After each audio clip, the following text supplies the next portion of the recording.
और इस वक्त की बड़ी खबर आपको बता दें, मनीष तिवारी की किताब पर उठे सियासी घमासान पर कांग्रेस ने भी पलटवार किया है। कांग्रेस सांसद अधीर रंजन चौधरी ने मनीष तिवारी पर सवाल उठाया है और कहा है कि मनीष तिवारी को इतने साल बाद होश क्यों आया, तिवारी ने उस समय सरकार को सलाह क्यों नहीं दी थी। अधीर रंजन चौधरी ने कहा कि मनीष तिवारी महज किताब की बिक्री बढ़ाने के लिए स्टंट कर रहे हैं। अधीर रंजन चौधरी ने बीजेपी पर हमला बोला और कहा कि बीजेपी सरकार 26/11 की बात न करे, चीन पर ध्यान दे। अभी अजीब लगता है कि इतना दिन बाद उन्होंने होश में आए हैं 2021 में। इस इतने दिन बाद उनको होश में आने का ये देख के मुझे बड़ी अजीब लग रहा है, क्योंकि इन्हीं लोग हमारे कद्दावर नेता थे, है इन्हीं लोग ज्ञानी पंडित भी है, इन्हीं लोग मंत्री साहब मंत्री भी बने रहे थे। उस समय क्यों ये सरकार को ये नसीहत नहीं दिया गया था कि एक्शन लिया करो, वार्ड नहीं? आप क्यों लग रहे हैं संयोग से, ये प्रयोग से, पता नहीं। क्योंकि ये बात जब इस समय रखा जा रहे हैं जब चीन हमारे लिए सबसे बड़ा खतरा बन चुके हैं और पाकिस्तान को सबसे ज्यादा कमजोर किए थे हमारे पूर्व प्रधानमंत्री इंदिरा गांधी ने। आज इतने दिन बाद उनको होश आए हैं कि ये कहने के सही समय है। उनको आप पूछ लीजिए। मुझे तो ये लगता है कि इस किताब की ज्यादा बिक्री होगी, क्योंकि बीजेपी पार्टी के सारे नेताओं ने इनका सेल्समैन बनेगी। मनीष तिवारी की किताब पर कांग्रेस प्रवक्ता पवन खेड़ा ने भी रिएक्ट किया। पवन खेड़ा ने कहा कि हम किताब के विवाद में नहीं पढ़ना चाहते, किताब अभी बाजार में आई नहीं है, बिना किताब पढ़े कमेंट करना ठीक नहीं है। कांग्रेस नेताओं के लगातार बयानों से कांग्रेस की किरकिरी हो रही है। हमारे साथ पवन खेड़ा जी हैं। पवन जी, लगातार इस तरह के बयान आ रहे हैं। अभी ताज़ा मामला मनीष तिवारी जी की किताब का है, जिसमें 26/11 को लेकर कहा गया कि जवाबी कार्रवाई की जानी चाहिए। किस तरह से इस तरह की सरकार के लोग और सरकार चाहे यह कहना किरकिरी हो रही है तो किरकिरी हो नहीं जाती। कांग्रेस पार्टी अपने असली मुद्दों को उठाती है, सरकार उन मुद्दों से घबराती है और इस तरह के मुद्दे मैन्युफैक्चर कर करके एक नया संवाद पैदा करने की कोशिश करती है। हम उस विवाद में नहीं पड़ेंगे। वो किताब जब बाहर आएगी तब उसको पढ़ के फिर किस संदर्भ में क्या बोला गया तब चर्चा करेंगे। लेकिन चुनावी मौसम है, बीजेपी एक बड़ा मुद्दा बना रही है। बीजेपी कह रही है कि विफलता का कबूलनामा है ये। बीजेपी को खुद कई उत्तर देने हैं। सरकार में जो होता है सवाल उससे पूछे जाते हैं, उत्तर उन्हें देने होते हैं।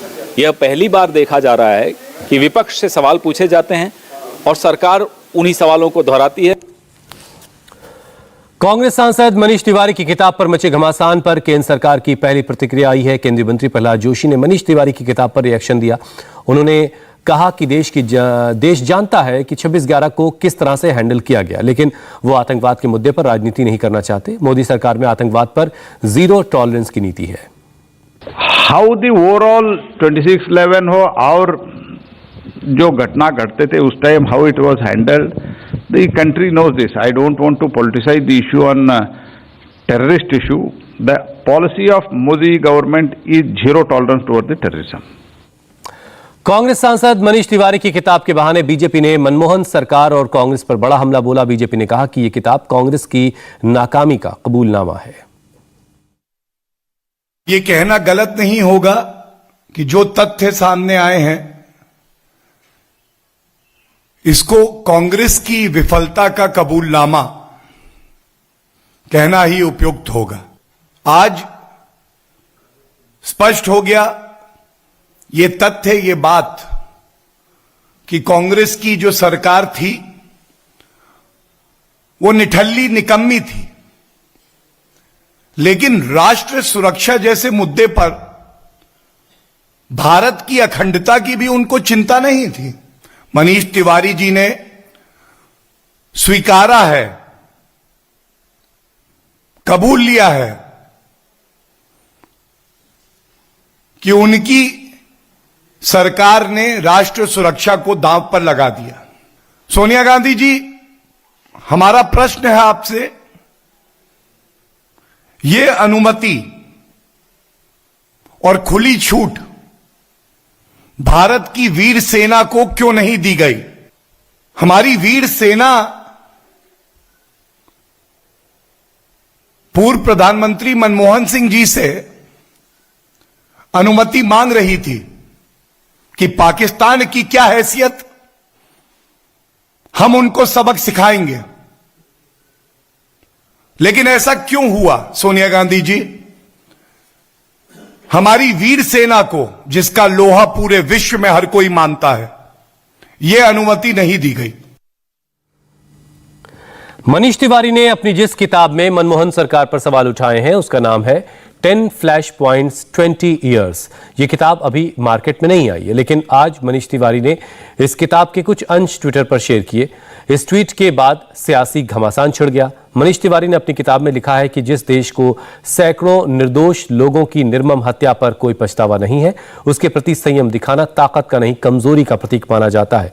ऐसा समय भी आता है जब बोलने से ज्यादा जवाबी एक्शन जरूरी हो जाता है। 26/11 आतंकी हमला वैसा ही एक वक्त था जब एक्शन होना चाहिए था। मनीष तिवारी ने लिखा है कि मेरा ये मानना है कि भारत के 9/11 के बाद भारत को तेजी से जवाबी कार्रवाई करनी चाहिए थी। मनीष तिवारी की इस किताब में कई और ऐसी बातें हैं जिन पर विवाद हो सकता है। तिवारी ने डोकलाम विवाद पर लिखा है कि सरकार ने माउंटेन स्ट्राइक कोर को रद्दी की टोकरी में डालकर राष्ट्रीय सुरक्षा को नुकसान पहुंचाया। मनीष तिवारी की किताब में लिखा है कि अफगानिस्तान में तालिबान का शासन आने से जम्मू कश्मीर और उत्तर पश्चिमी सरहदी राज्यों पर बड़ा असर पड़ा है। इंडिया टीवी हर वक्त हर जगह डाउनलोड करने के लिए सर्च करें India TV news Google play store या ऐप स्टोर पर।